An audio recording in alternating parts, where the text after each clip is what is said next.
live from the National News Studio, Sri Lanka.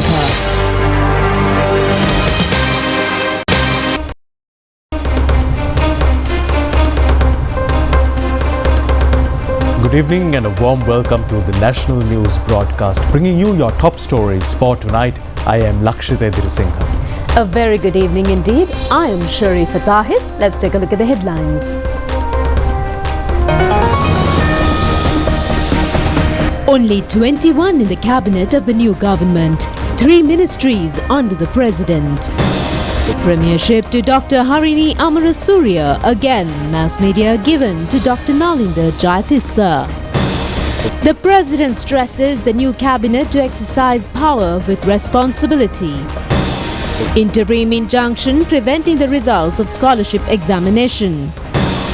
The name of Ravi has been sent to the Election Commission from the national list arbitrarily, accuses Ranil. Steps taken to open a lane in the Lunagala A5 road soon. USA permits Ukraine to attack Russia with weapons given by them. Sri Lanka tastes victory in a one-day international series against New Zealand after 12 years.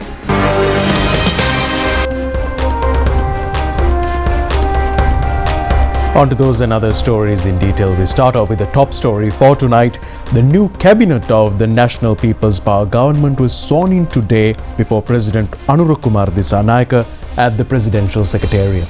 The cabinet comprises of 21 ministers. 3 ministries are under the purview of the president. සෑම ප්‍රදේශයක්ම නියෝජනය කරමින් බිහිවන අපූර්ව දේශපාලනික සුසංයෝගයක් වෙනවා.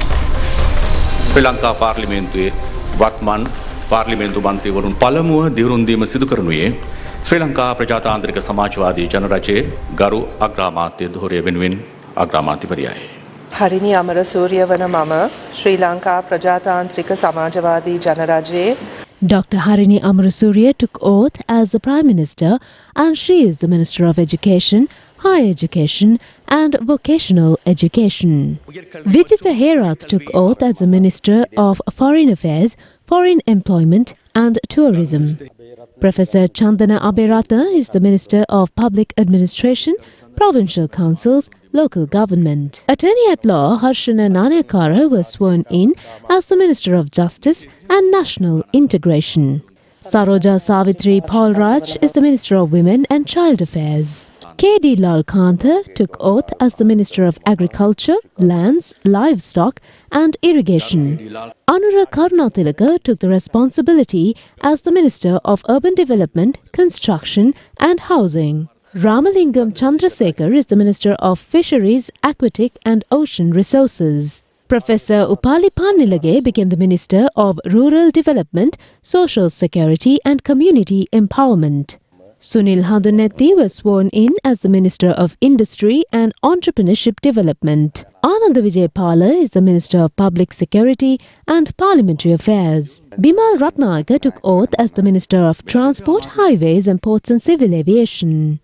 Professor Hiniduma Sunil Senavi has been appointed as the Minister of Buddha Sasana, Religious and Cultural Affairs. Dr. Nalinda Jayatissa is the Minister of Health and Mass Media.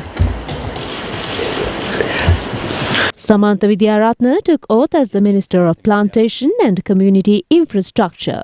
Sunil Kumar Gamage became the Minister of Youth Affairs and Sports. Vasantha Samarasinghe is the new Minister of Trade, Commerce, Food Security and Cooperative Development. Professor Krishanta Abesena became the Minister of Science and Technology. Professor Anil Jayanta Fernando was sworn in as the Minister of Labour. Engineer Kumara Jayakodi took oath as the Minister of Energy. The Ministry of Environment is under Dr. Dhammika Pattabandi.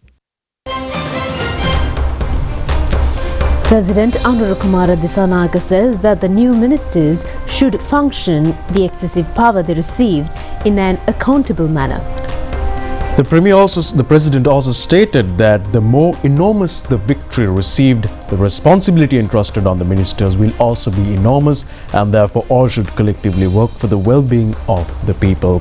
The president stressed these facts addressing the swearing-in ceremony of the new ministers of the National People's Power held in the Presidential Secretariat this morning. අප විශ්වාස කරනවා සැප්තැම්බර් මාසයේ 21 වෙනිදා ගනු ලැබූ තීන්දුව තවත් President Andrew Kumar Dissanayake said that a decisive turning point in Sri Lankan politics occurred on the 21st of September, marking a momentous shift in the country's trajectory. He said that on this day, the people made a bold choice to change the long-travelled path of the nation. He added that their decision was further reinforced by the parliamentary elections that followed, where the general public placed their trust on national people's power with renewed confidence. The president said that this transformative journey saw the enthusiastic participation of citizens across the nation. He said that historically, Sri Lanka's political landscape has often been defined by a divide, north against south and vice versa, which was fueled by mistrust and division. He said that, however, this election has shattered those boundaries, demonstrating that the politics of division no longer holds sway. The president said that for the first time, the aspirations of the people in the north, south, east and west have converged on a shared vision for the future. President Andrew Kumar Dissanayake said that he extends his heartfelt gratitude to everyone who contributed to the strong mandate given to the national people's power. He said that even those who voted for other political movements are part of this shared journey, as the goals we pursue are aligned with the aspirations of all Sri Lankans. He said he firmly believes that no citizen supports the politics of corruption, nor does any politician seek to erode democracy. He said that these values of integrity, fairness and democracy are deeply ingrained in the society. He added that through their votes, the people have reaffirmed their commitment to these principles, and he trusts that those who did not vote share the same ideals. The president said that in this context, there are no winners or losers in this election. He said that there are no divisions between those celebrating the results and those disappointed by them. He said that instead we all share a collective responsibility to achieve the goals that we uplift the nation. He said that we need the trust and support of every citizen to realize these objectives. He said that even after the victory in the presidential election, we have consistently demonstrated our commitment to peacefully uphold democracy and respect the political rights of all. He added that this commitment remains at the heart of our efforts to build a united and prosperous Sri Lanka. He said that he believes that this is a new experience for the people of the country. He said that, however, we trust that this experience is one every citizen of our nation has long hoped for. He said that furthermore, during and after the general election, our administration provided the opportunity for one of the most peaceful elections in Sri Lanka's history. He said that this election is truly historic, marked by several unique characteristics. Quantitatively, it represents the most significant victory ever achieved in a general election in Sri Lanka. The president said that politically, it is the first time in electoral history that a political movement has secured governance through such a victory. He said that on the other hand, it is a victory that the people of this country can genuinely celebrate. He added that such a triumph has been possible for us and our citizens because these changes are essential for the nation. He said that the country has often seen in the history that whenever a victory is achieved, it tends to lead to resentment or suffering for the defeated or the opposing side. He said that, however, this election has allowed us to create a new political culture for our country. He said that this culture ensures that even after the general election, we have maintained stability and safeguarded the continuity of this progressive political approach. He said that at one moment there may be peaceful democracy, at another there may be instances of conflict. He said that, however, these institutions only become recurring if we allow them to stabilize through repeated occurrences. He further said that that is why the windows we open for democracy and our commitment to protecting the democratic rights of citizens should not be reduced to mere isolated events or limited to a handful of occasions. He said that if we continuously safeguard and uphold these principles, they will transcend mere occurrences and become enduring practices. The president said that therefore it is the people's responsibility to consistently protect and elevate the rights of citizens within this democratic framework, ensuring they reach higher qualitative standards. He further said that he believes that this is a critical responsibility of the government. President Andrew Kumar Dissanayake said that notably during this election campaign, Sri Lankans living abroad provided us with remarkable support, enthusiasm and courage. He said that even though they are outside Sri Lanka, we know they celebrated the results of this election with great joy and enthusiasm. He said that he is profoundly grateful for them for their unwavering support. He said it is understood that generally the significance of politics during an election lies in bringing our ideas and perspectives to society. He said that in doing so, our political movement played its part, but there was also a new generation that voluntarily took on this responsibility through social media. He said that it is essential that we recognize the unique aspirations of this younger generation. He said that what they showcased on social media was not merely a competition, a race or a contest to distinguish winners from losers. He added that instead it reflected their hopes and goals. Therefore, we must remain committed to these aspirations as he believes they are vital. He said that he takes this opportunity to express his gratitude to everyone who contributed in various ways to achieving this victory. He said that across every sector, people in this country have faced unique and deeply personal struggles. He said he knows that even government officials tasked with upholding the law have been victims of this oppression. That is the reality. He said that therefore the results of this election symbolize an invitation to freedom for those who have suffered. He added that they longed for this freedom driven by the need to escape the various forms of oppression they endured. The president said that these election results are an affirmation of their demand for that freedom. He said that the government has no right to limit or restrict this freedom for our citizens.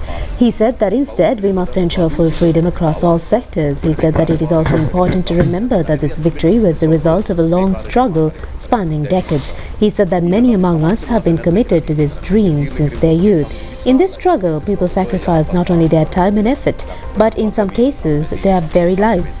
During the early and most challenging phases, we worked relentlessly to protect this movement. He added that while some left midway, even those who departed provided critical support at various stages at the beginning, in the middle and wherever needed. He said that their contributions too have been instrumental in achieving this victory. He said that therefore we have two distinct responsibilities. He added that the first is our obligation to fulfill the goals and aspirations of the people. The second is our duty towards the movement itself. He said he firmly believes that power is something very significant. He added that power generates more power, expands its influence and continues to grow. He further said that, however, history has shown, and some argue, that power is corrupt, where unlimited power leads to unlimited corruption. He said that this is true. Power can corrupt, and absolute power can corrupt absolutely, as has been proven repeatedly. The president said that in our country, there have been instances where such concentrated power was created. He said that, but if we examine the outcomes of those powers, they rarely brought justice or fairness to the people. He said that instead, they were often wielded in ways that harmed the nation and its citizens. Some might believe that unlimited power has been granted, leading to concerns about where this unrestricted power might lead. He said that this is something you all must understand. He doesn't need to explain it anew. He said that you are aware of the boundaries and limitations of your power. He said that you know your responsibilities and commitments, and he trusts that you will safeguard them. President Anurukumara Dissanayake said that this gives him the confidence that this cabinet can bring new and inspiring examples to the people and deliver the victories that the country expects. He said that if they execute their responsibilities effectively, he is confident that they have the ability, the commitment and the integrity to fulfill these tasks. He said that he personally knows that they are unblemished, honest and courageous, and he firmly believes that they will approach their responsibilities with sincerity. He said that it is with this confidence that they move forward. He said that in politics, there was a time when we worked solely to build a movement and rally people around political goals. He said that our slogans, campaigns and actions were all geared towards winning power. He said that we fought tirelessly to make our case to the citizens of this country, and the results of that effort are now evident. He said that we have achieved political victory. He said that therefore, in order to achieve the goals that the people expect and to address the long-standing efforts we have made, good governance is essential. He said that this is necessary to guide us towards our targets. He further said that we are not driven by slogans or ideologies from today onwards. We are measured by how effectively we manage our efforts to achieve our goals. The President said that the magnitude of the success is significant, and along with it comes the weight of the responsibility entrusted to us. He added that at times they have said they would fight for victory, and after that the relevant capable teams will take the next steps. The President said that, however, whether for good or bad, they have had to fight for victory. He further said that after the victory, they have become the leaders responsible for ensuring the success of that mission. He said that thus all of this lies with you all. He added that new ministers are the center. He said that how capable are them of guiding their field to achieve productive results and fulfilling the responsibilities entrusted to them. He further said that how successful are you in meeting your personal commitments and duties. He said that our next success or failure will be determined by this. Newly appointed ministers expressed their views to media after taking oath. Dr. Harini Amarasuriya said that the government has to start functioning now in order to fulfill the change the people expected, since they have reposed trust on the present government. Minister Vijitha Herath said that the responsibility of the government is to confirm the trust of the people internationally also. He added that this message would be delivered in the future. He also said that he hopes to tour India in mid-December in order to facilitate a meet between the President and the Indian Premier. He also said that a prosperous country and a beautiful life for the people would definitely be created. Minister Vasantha Samarasinghe observed that the people of the country handed over the government and the responsibility to provide their requirements without any shortage. He added that this responsibility has been given to his ministry, where steps would be commenced from tomorrow with the assistance of the entire cabinet. He also pointed out that the cabinet is expected to meet tomorrow morning and decisions would be taken to fulfill the expectations of the people with the help of everyone. Minister Saroja Savitri Paulraj expressed that the people who suffered due to poverty have also been in trouble due to lack of social security. She pointed out that a country has to be created where the children can live happily by eradicating rural poverty. Minister Samantha Vidyaratna observed that 200 years have lapsed since the arrival of Tamil community to the estate areas. He added that not only Tamils, there are a large number of Sinhala and Muslim communities too who are facing injustice. He also pointed out that they are lacking in proper housing and wages. He also said that they are ready to perform their duties for the people. Minister Professor Hinidumu Sunil Senavi said that the aim of the government is to take the message to the world where the countrymen can stand together as a civilized and progressive nation consisting of Sinhala, Tamil, Muslim and other communities. Answering a query, he added that the term of elbowed is a very weak one, and the same question has to be asked from those who have said so. He also added that the political experience of the party is very old, along with the professional experience, and said with all these, there cannot be any problem. Minister Dr. Dhammika Patabendi pointed out that the government is not ready to follow the old method to govern this country, and a new methodology will be adopted. He added that the people will come to know the difference between the newcomers and the experienced. Minister Sunil Handunethi observed that a new cabinet has been appointed and all will be working together as a team to fulfill the expectations of the people of the country. He added that the entire country now can accept that a talented cabinet is now in place in order to create a prosperous country and a beautiful life for the people. Minister Professor Krishanta Aberatna said that the government has a well-qualified cabinet. He added that a new country will be created definitely, along with the economy adding new technology. Minister Ramalingam Chandrasekhar said that the people have reposed their trust on the government by providing a historical victory. He pointed out that the people of the country are facing a lot of problems, and it is the responsibility of the shoulders of the government to solve those problems and develop the country. He added that programs have been prepared in order to carry forward the journey of the government successfully. Minister Attorney at Law Harshana Nanayakara pointed out that neither the economy nor the society can be taken in the path of progress without the rule of law. He added that the mandate of the President is directed towards eradicating corruption and malpractices. He also said that a great responsibility lies with his ministry, and in order to develop the economy, the rule of law is essential. He is of the view that the team of ministers would be able to fulfill the promises given to the public of the country. Replying to a journalist as to how action will be taken regarding Easter Sunday attacks, he said that some sort of investigation is being done with the Attorney General. He added that this has been one of the main promises given to the people and steps would be taken in this regard. He added that legal action is being taken and more attention would be paid once the ministry starts its actions in a day or two. Dr. Harini Amarasuriya took oaths as the new Prime Minister and assumed duties today at the Prime Minister's office at Flower Road, Colombo. Dr. Harini Amarasuriya is the 17th Prime Minister of this country. She took oaths in the morning today as Prime Minister in the presence of President Anura Kumar Dissanayake. After taking oaths, she assumed her duties. Vijitha Herath, who also took oaths as the Minister of Foreign Affairs, Foreign Employment and Tourism Promotion, also assumed duties today at the Ministry of Foreign Affairs. Senior officials of the Ministry of Foreign Affairs were present on this occasion. Vijitha Herath, who is representing the Parliament from the Gampaha district since 2000, joined history as the candidate who received the highest number of preferential votes in the history of parliamentary elections of Sri Lanka this time. He received 716,715 preferential votes.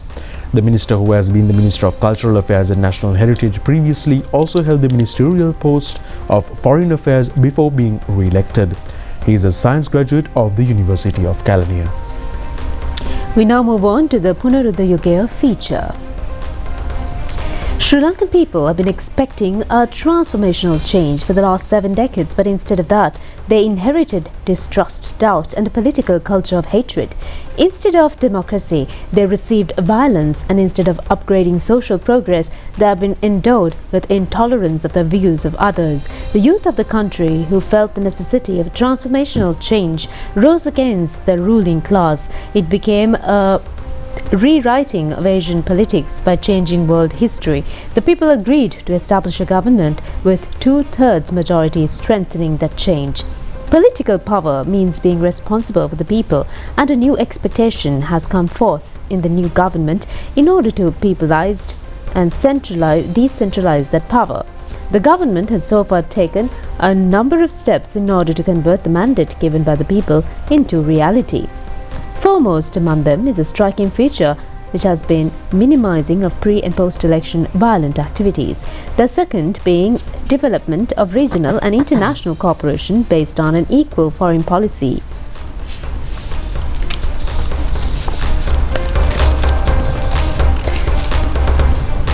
In the meantime, former President Ranil Wickremesinghe says that Ravi Karunanayaka's name has been sent for the national list parliamentary seat without approval of the other parties of the New Democratic Front. He said that a decision will be taken tomorrow regarding the 2 seats of the national list entitled to the New Democratic Front. Ranil Wickremesinghe says that the party secretary's action to appoint Ravi Karunanayake to the national list is an arbitrary act. The former president stresses that while the party was to take a proper decision in this connection, acting whimsically cannot be approved. Vajira Abeyewardene said that as the party they considered the name of Thalathathu Korala and lawyer Ronald Pereira for the 2 seats. He said that a discussion is being held in this connection. He added that however, before a proper decision is taken, such an incident has occurred. He further said that according to the UNP constitution, it is a violation of clauses. Vajira Abeyewardene said that therefore final decision will be taken by 10 AM tomorrow following discussions with other sister parties. The Supreme Court today issued an interim injunction preventing the issuance of results in the Grade 5 scholarship examination. Apart from this, another interim injunction has also been issued ordering the suspension of the evaluation of question papers. The Supreme Court has issued the relevant order permitting the hearing of 4 fundamental rights petitions forwarded by students and their parents challenging the conducting of the scholarship examination. The judges issuing another interim injunction preventing their decision to award complete marks for all students who participated in the examination regarding 3 questions in the first question paper, which are said to be leaked. Another interim injunction has also been issued preventing the release of cut-off marks for admission of children to popular schools based on the results of this examination. The Additional Solicitor General Viraj Dayaratna, who appeared for the respondents, has been informed by the judges to take steps on the next day in the court after inquiring the possibility of reconducting the first question paper, which has been allegedly leaked considering the situation that has arisen. The concerned petitions are due to be taken up on the 2nd of December.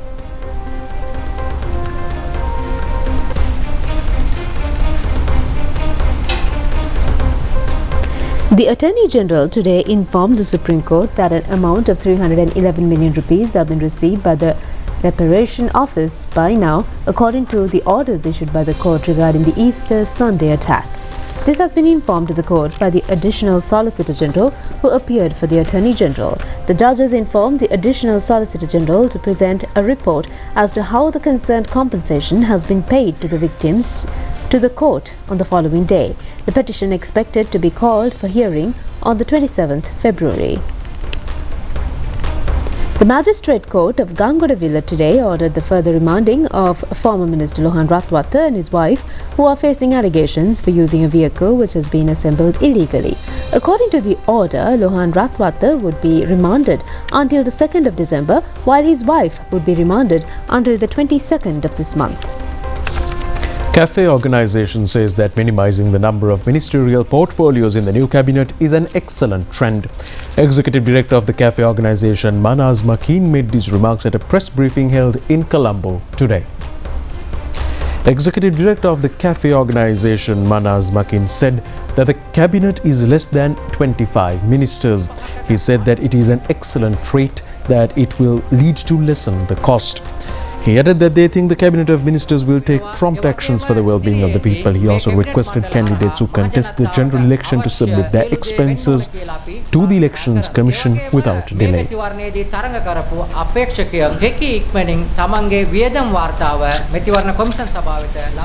General Secretary of the Parliament, Kushani Rohanadira, says that all preparations have been finalized to inaugurate the 10th Parliament on the 21st of this month. The Parliament is scheduled to meet at 10 a.m. on that day.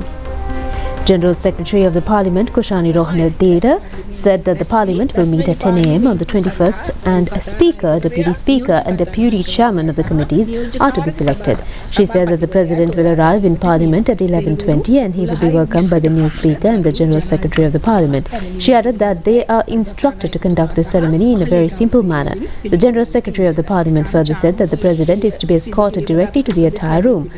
She said that the President is scheduled to deliver his policy speech sitting in the Speaker's chair. විශේෂත්වය වන්නේ වෙනදාට කතානායකතුමා අසුන් ගන්නා ආසනයේ එනම් මූලාසනයේ වාඩි වෙලා තමයි ගරු ජනාධිපතිතුමා විසින් සිය ප්‍රතිපත්ති ප්‍රකාශය සිදු කිරීමට නියමිත වන්නේ. For the first time in Parliament history, a person with impaired vision represents the Parliament this time. The General Secretary of the Parliament stated that several special measures will be implemented on behalf of him. General Secretary of the Parliament, Kushani Rohanadira, said that new technical measures will also be taken in future. She said that the standing orders, books and leaflets, the Constitution, the Parliamentary Privileges Act and some other documents will have to be prepared in Braille system. She added that on the first day, parliamentarians will be able to sit freely at any chair. She said that from the second day on, chairs will be arranged separately for the ruling party and the opposition. She said that, however, the parliamentarian with impaired vision will be considered as a significant character and will be given a seat very close to the lobby for his convenience. The General Secretary of the Parliament further said that the parliamentary staff will be ready to help him in familiarising the essential places in the Parliament. Parliamentarian S.M. Marika says that they respect the result of the parliamentary election and all steps would be taken to win the forthcoming election. He made this observation at a media briefing held in Colombo today at the party office of the SJP. MP S.M. Marika said that there are several reasons for the defeat in the presidential election and the parliamentary election which has to be self-criticized. The NPP received 1.3 million additional votes in addition to the 5.6 million votes received at the presidential election, which shows that certain persons representing the SJB have also voted for them. He added that it appears that the people have not accepted the majority of policies and actions taken by the party. He also pointed out that they have to respect the two-thirds majority which has been awarded by the voters. He also said that the defeat was due to the failure in the election campaign of the party and they have to take steps to change several steps in order to win the next general election.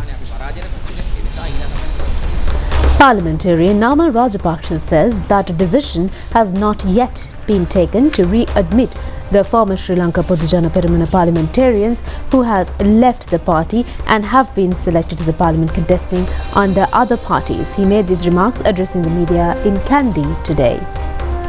Namal Rajapaksa worshipped Temple of the Tooth and received blessings. Later, he went to the Askiri Mahaviharaya and met the most venerable Varakaguda Sri Jnanaratna Thera and received blessings.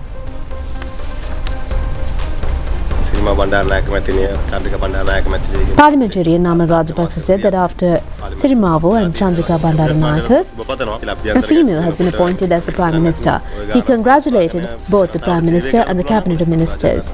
He added that if the government can maintain the same size of the Cabinet in future as well, it will be better for the public. Namal Rajapaksa said that Anuradha Jayaratne and Rohita Begunawardene has also won seats in Parliament. He further said that all members of the opposition parties should work collectively in common matters.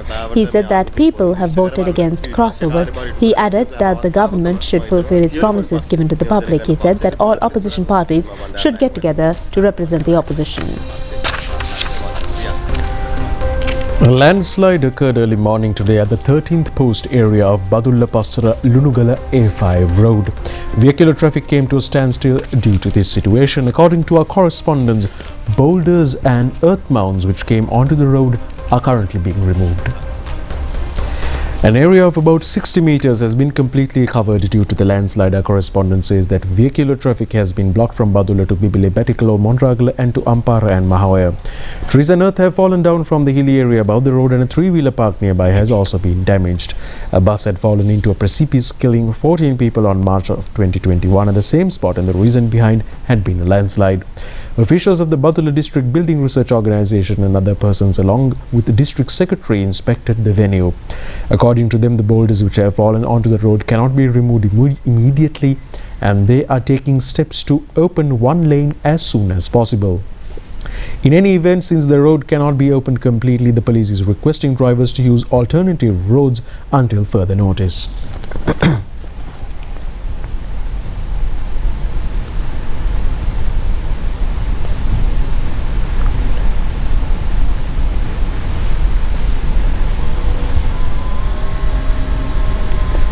According to the Department of Meteorology, heavy rains could occur in the night today in western Sabaragamuwa, central, southern, Uva and northwestern provinces.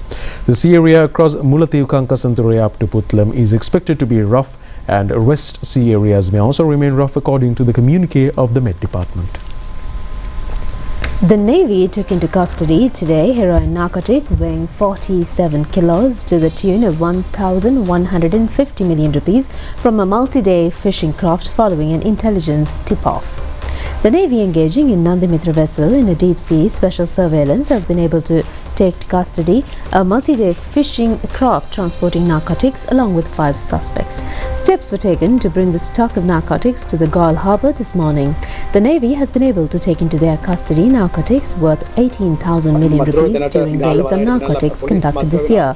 Media Director of the Sri Lankan Navy, Captain Gayan Wickramasuriya, said that the stock of narcotics has been brought to the Galle harbour and action has been taken to hand over the Anti-Narcotics Bureau.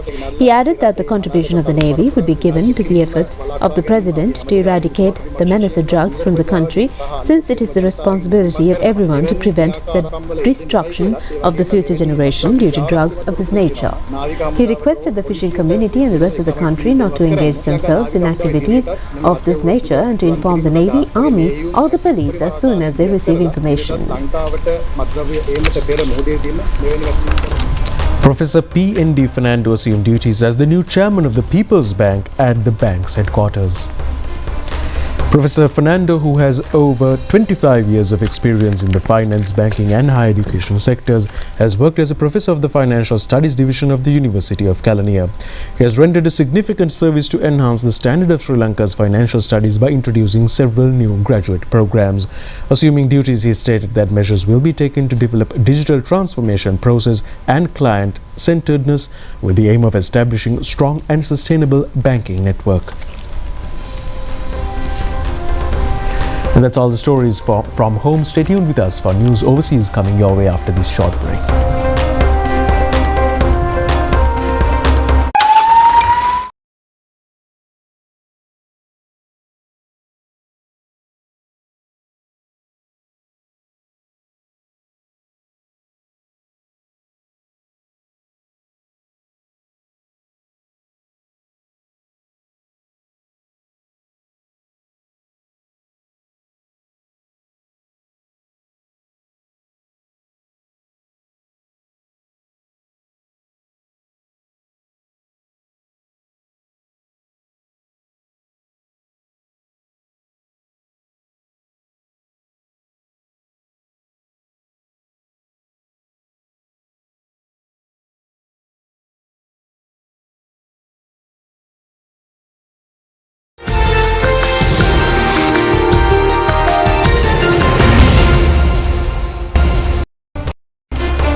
We move on to news overseas now. United States officials stated that the former President Joe Biden allowed Ukraine to use US-provided weapons to strike inside Russia.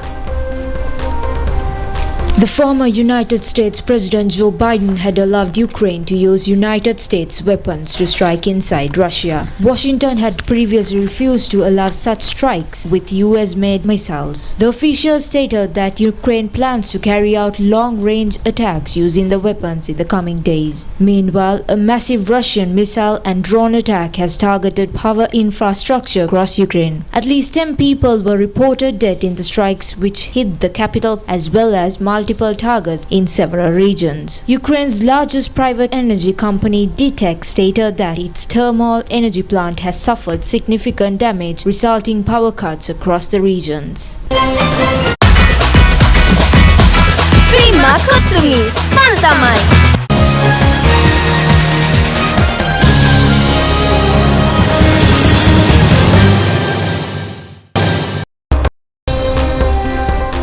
Quick look at the sports news before we wind up for tonight. Sri Lanka has been able to win a one-day international cricket tournament against New Zealand after 12 years by winning the second ODI played yesterday. Sri Lanka, winning the toss in the match played at the Parliamentary Stadium, invited New Zealand to bat first. One inning of the match has been limited to 47 overs due to rain, and accordingly New Zealand scored 209 runs all out in 45 overs. Mark Chapman top scored with 76 runs while Mitchell Hayes scored 49. In bowling, Mahesh Dikshan and Geoffrey van der Say captured 3 wickets each for Sri Lanka. Asitha Fernando took 2 wickets. A striking feature has been the excellent fielding of Sri Lankan players in the match yesterday. Chasing a target of 210 for a victory, Pathum Nissanka and Avishka Fernando opened the innings. Avishka Fernando was out for 5 runs while Pathum Nissanka scored 28. Kamindu Mendis was out for a duck. Captain Charith Asalanka scored 13 runs and Kusal Mendis, who came at number 3, ensured the victory of the Sri Lankan team single-handedly, which has been a special feature of the match. Sri Lanka scored 210 runs for 7 wickets in 46 overs to win the match. Accordingly, Sri Lanka was able to win the tournament with a match still to be played. Sri Lankan team had won an ODI tournament earlier in 2012 against New Zealand. This has been the 5th one-day international cricket tournament won by Sri Lanka during this year. The third match of the tournament between the two countries will be played tomorrow.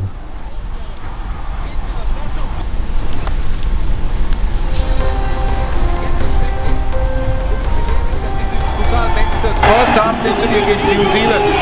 He's 32nd in his ODI. According to Sri Lanka Cricket, Pathum Nissanka, Kusal Mendis, Kamindu Mendis and Asitha Fernando have been rested for the match tomorrow. This has been done for the preparation in the forthcoming Test series against South Africa. They have been replaced by Nuandinu Fernando, Lahiru Udara and Nishan Malika. Prima Kutumi. Pantamai. And with that, we wrap up tonight's news bulletin. Do join us tomorrow for more of the very latest. Until then, good night. Good night.